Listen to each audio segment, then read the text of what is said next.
from Alpaca Direct, and I'm here in Chico, California at Bidwell Park. And we are doing our Facebook Live just a little bit early because it's going to get super hot outside. It's been like 104 degrees or so here, so we're not used to that weather in Idaho, so we are doing it just a little bit early. But today I wanted to take a moment and talk about my favorite buttonholes. And I love that yarn over knit two together. And I wanted to show you a little trick that I learned from watching Suzanne Bryan do her buttonhole videos. And I just thought it was so ingenious. I wanted to share it with you. And then I also wanted to talk about the one row buttonhole that I really like as well. And you can make that as small or as large as you want to, depending on how many stitches you bind off and how many stitches you cast on. And then, so I wanted to share those with you. Hey, Kel. Yes? Just so we can just second audio check just to, because sure, we don't have all our setup. So if any of you out there can hear me and everything sounds good, can you give us the thumbs up? That would be great so that we know if it's working for you. And sorry about we're not in the coming studio. on a little bit early. It's going to get super hot out here. And plus, it's hard to find any shade after it gets later in the morning. And it makes it a little harder for you to see us if I'm being filmed in the bright sunlight, as well as it's super hot for me. So every week we have a prize, and for this last week we had some Sasquatch, and I think it was the color purple was the color for last week. And for this week I just wanted to show you this lovely hat, and it's made with Bravo alpaca.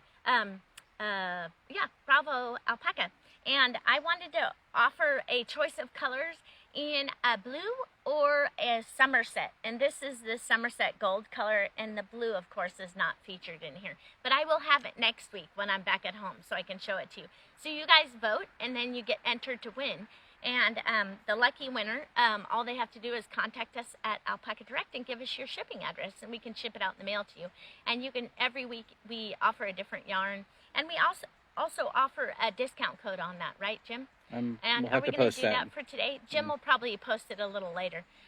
For the Bravo alpaca, if you're interested in purchasing that, we always have a 10% coupon code off. Tell them about our impromptu, why we had to come down here. Yes, right.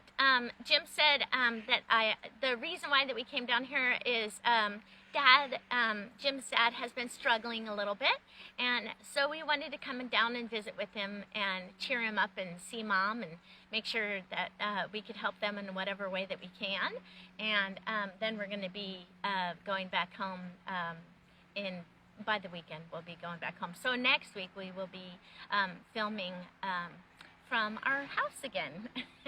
It's lovely to see Mom and Dad though, but it's always nice to get back home.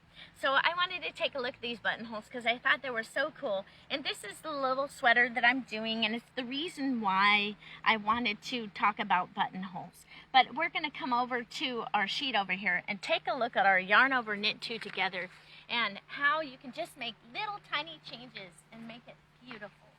So I wanted to show them here.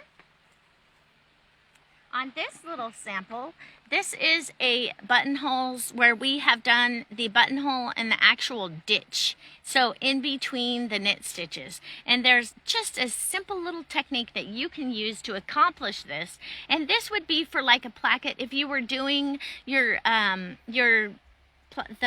buttonholes while you're knitting your top-down sweaters or bottom-up sweaters. So this would be done in conjunction with knitting the actual sweater, so you wouldn't have to go back. Yeah, you wouldn't have to go back later. Do you see how it's open like that? And you can see, I brought these little buttons so we could take a look and see on here. It nicely goes over the top. For a baby sweater, these yarn over knit two together buttonholes are fantastic. Do you see how it goes right on there really nicely? And so, anyway, I wanted to show you how easy this is to do. Sorry about the, it sounds like there's a garbage truck going by, but it's all good. They'll just go by for 1 minute, and then we can take a look at our thing here. So, I knitted to where the buttonhole would be, which is right here in this purl ditch. And the only thing you do is you do a yarn over front to back, and then you would do a knit two together. And let me show you what it looks like if you don't. I'll do this one. you do a knit 2 together, and then you just do your 1 by 1 ribbing all the way to the edge. And you could do this in 2 by 2 ribbing or 1 by 1 ribbing. It doesn't really matter. But you can see your buttonhole is going to be right into the ditch, and it looks really lovely. And you can see it stretches out nicely, so it fits buttons for a little kid's sweater beautifully. And if you wanted to do this technique for an adult sweater, you could do a double yarn over and just release the other half of the yarn over and make the hole, give it a little bit more yarn in between for each hole. And then you could do it make it for larger buttons. But let me show you what it looks like if you don't use this technique. So I have to look for, do you see, well, this one's done right on in between 2 knit stitches. And that is not ideal. Let's see if I can find. Let me look over here. Do you see how it's done a yarn over knit 2 together right here? It doesn't look as good. Do you see how, let me show you the difference. Here's this one. See how nice that looks? And then there's the other one. So using that simple technique gets you a buttonhole that looks way better. Don't you think, Jim? Yeah. Yeah. And it's still a yarn over knit 2 together. It's just a yarn over knit 2 together. So if I was going to do this one right here, I would just work one of those purl stitches.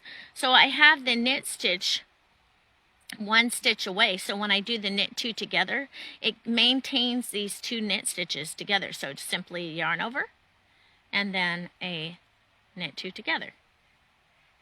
And do you see how it's going to keep that? It's going to put the buttonhole right in the center of the ditch, and it's going to maintain your knit stitches all the way along. So isn't that a cool trick? Yeah, so let's look and see if, I wanted to show you the 1 row buttonhole. And the 1 row buttonhole is these buttonholes right here. Do you see how it's reinforced on the top and bottom? And reinforced on the top and bottom.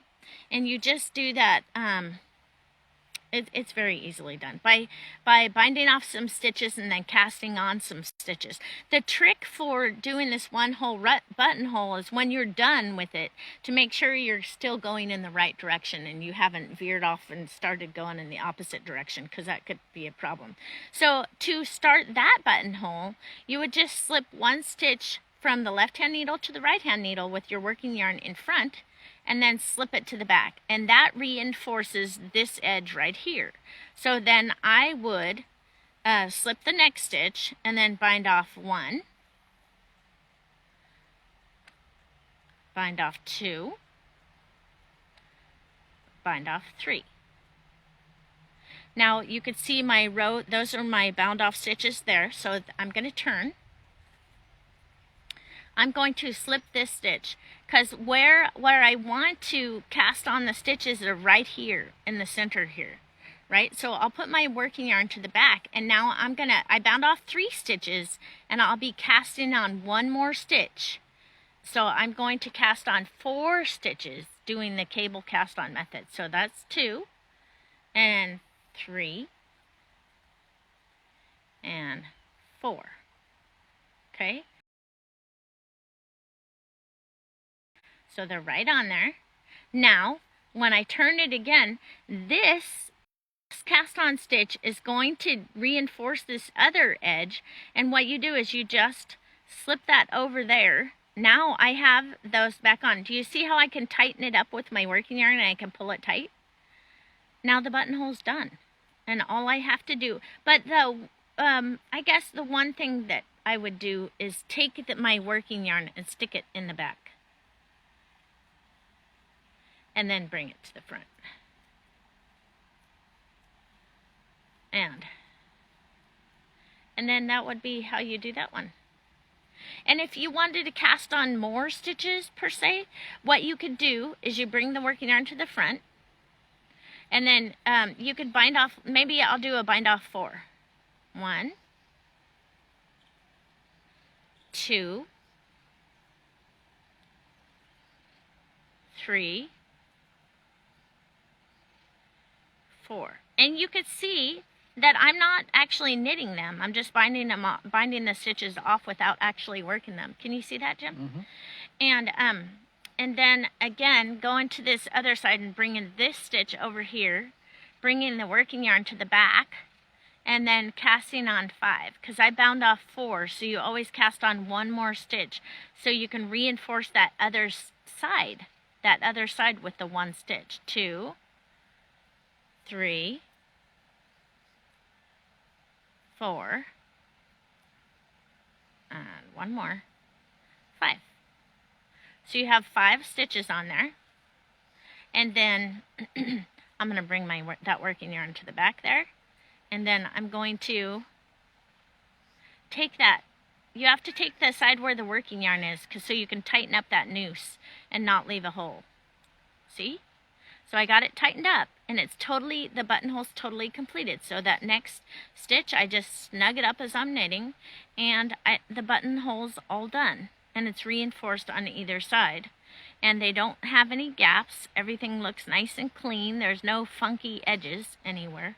And your buttonhole's totally complete with, it's like work stitches on either side. Do you see it like that? Yeah. Can you see it, Jim? Yeah. Yeah. Anyway, it's a great one-hole button row. And if you kind of understand why each little step is done, so basically what you're trying to remember is that you're going to reinforce one side and then replace the stitches that you bound off and then reinforce the other side, and you're done. Isn't that cool, Jim? Mm-hmm. Yeah, so I like that one-hole buttonhole, one row buttonhole, because it just looks really good and it's clean. Yeah. So that's how you do that. Let's see if anyone else has tried that. Yeah. I don't know. If you guys have tried this, why don't you let me know